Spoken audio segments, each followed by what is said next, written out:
All right, ladies and gentlemen, dignitaries. Yeah, we are on a timer, so I'm going to keep it very snappy.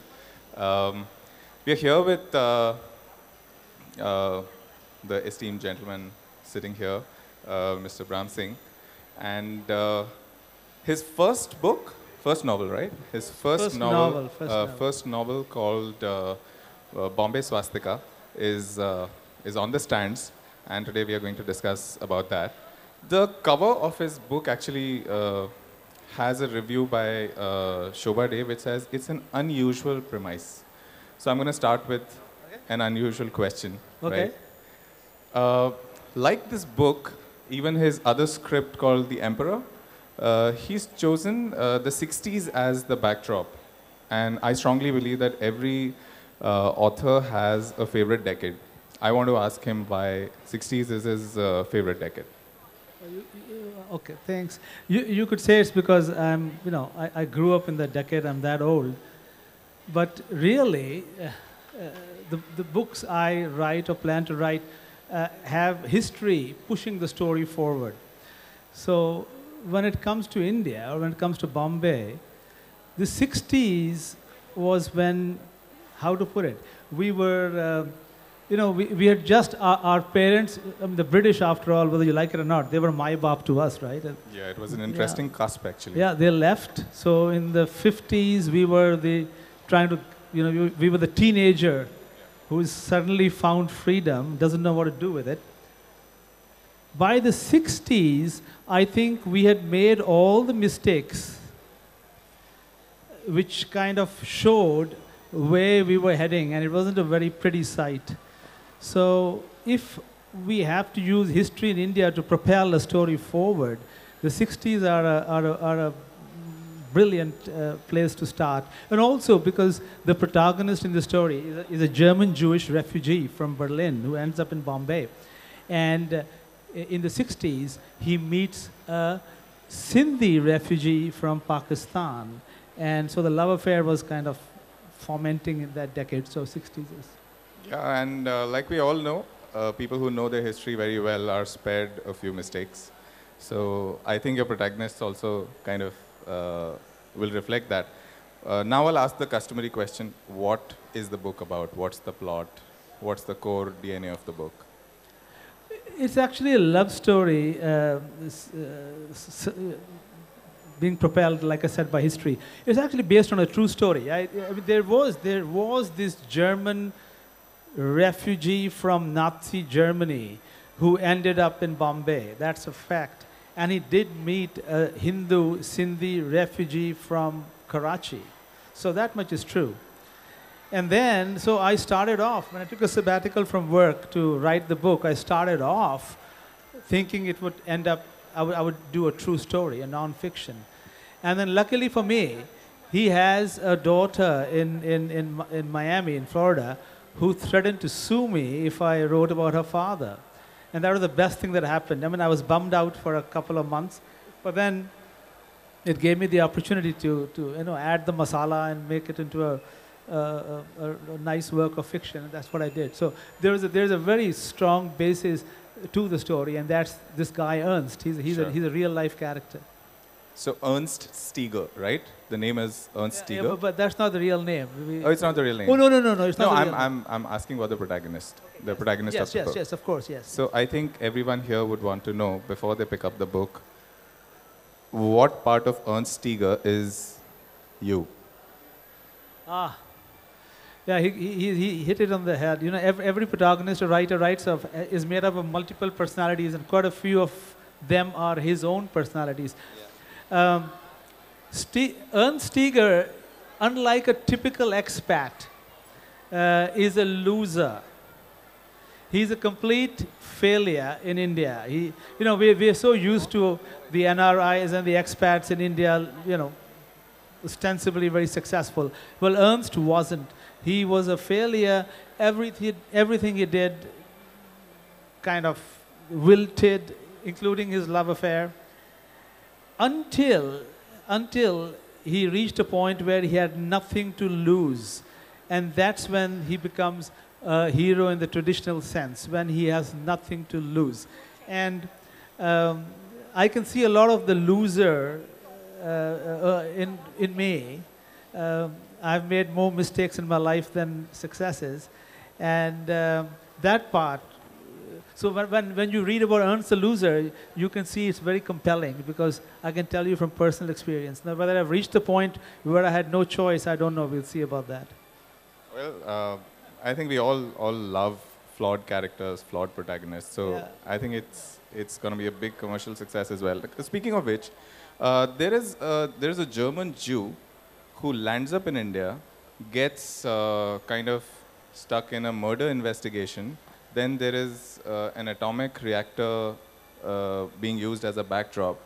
Why do I feel like it's a carefully, precisely put together formula? You know, it's got everything. It's a pot boiler. Yes, but each of these little the pieces of the plot actually are from snippets of history. So the story is about Ernst, who's supplying stainless steel pipes to atomic energy. Now it's called BARC, right? Baba Atomic Research Center. And the plot is around the plutonium reprocessing plant that Homi Bhabha, Dr. Homi Bhabha set up, which never took off. It never took off. So that is true. Ernst supplying the pipes is true. Tribals dying as a result of things happening in our nuclear facilities is true. Welding it all together into a plot, well, it wasn't that difficult because you just take these pieces and you... So do we find the answer to the question that you just mentioned? Why did the reactor never, why did it not take off? Do we find the answer in the book? Yeah, the book ends with a particular... So there's several versions of why it didn't take off.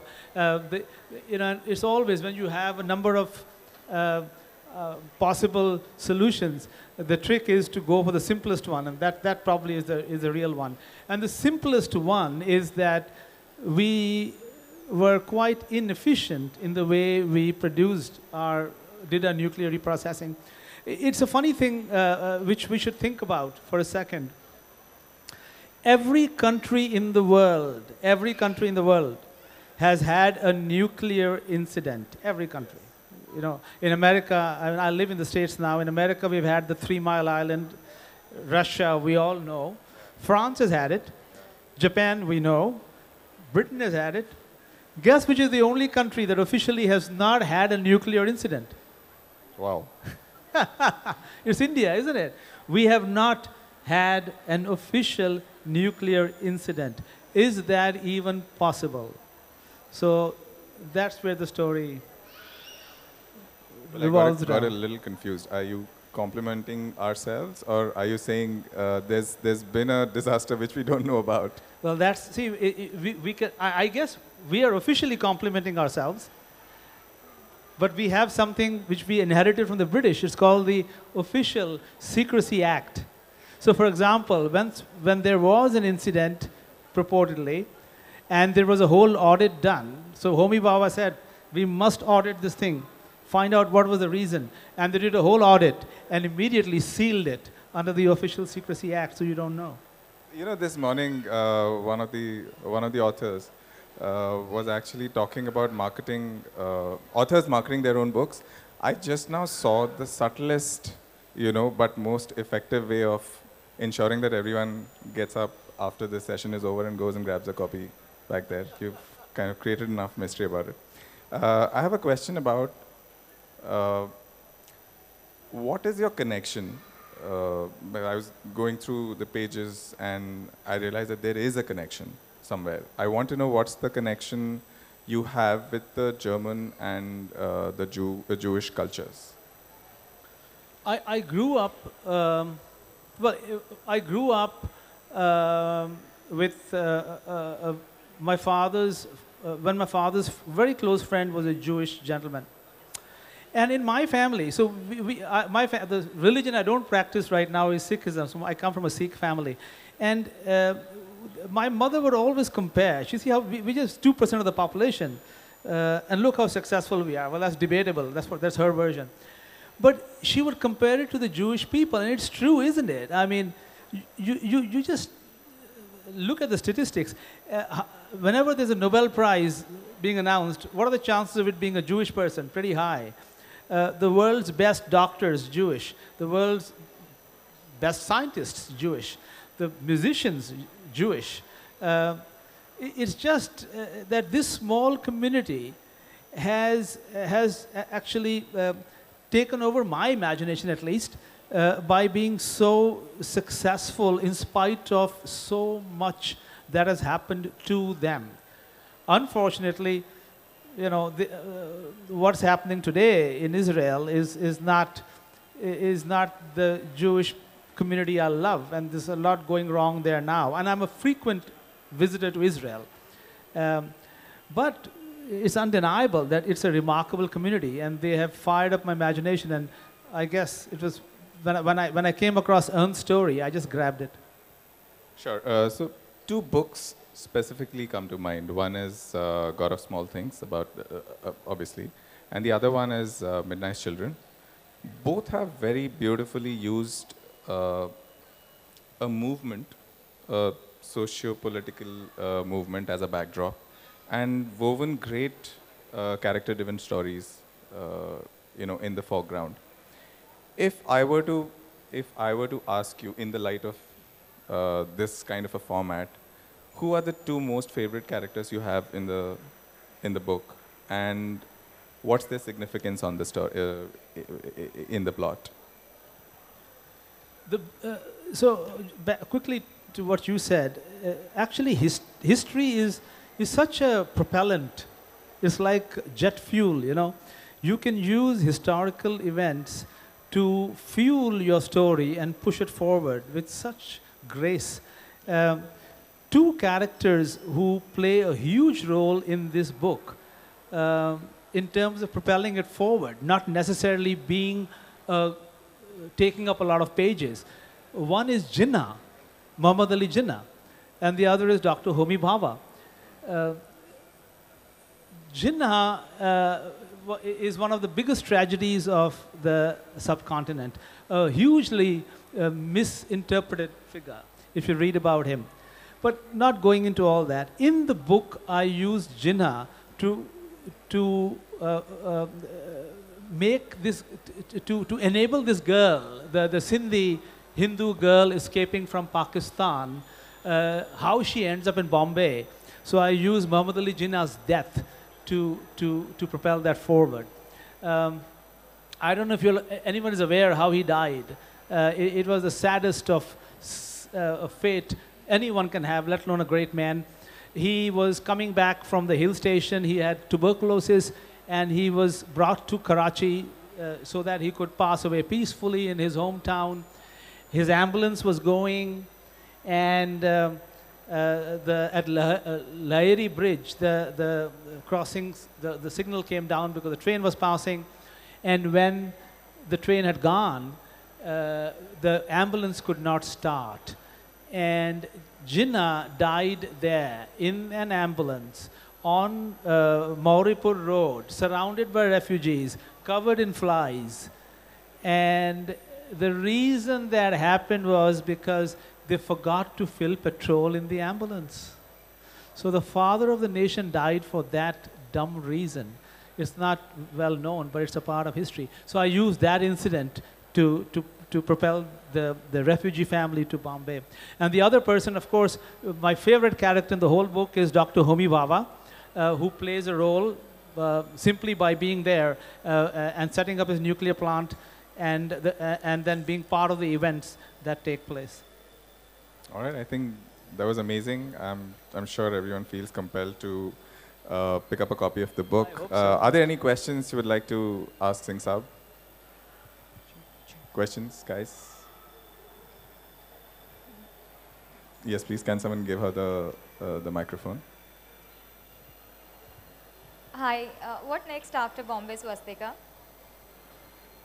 Yeah, you know, I'm a technology person. So, but now that I'm hooked on this right to write fiction, my next book, which should be out by the end of the year, is about an American Sardarni who gets caught up in Washington politics, and then is sent by a mother to India, where I can divulge this because the story starts after this, where she is killed, and then the story starts.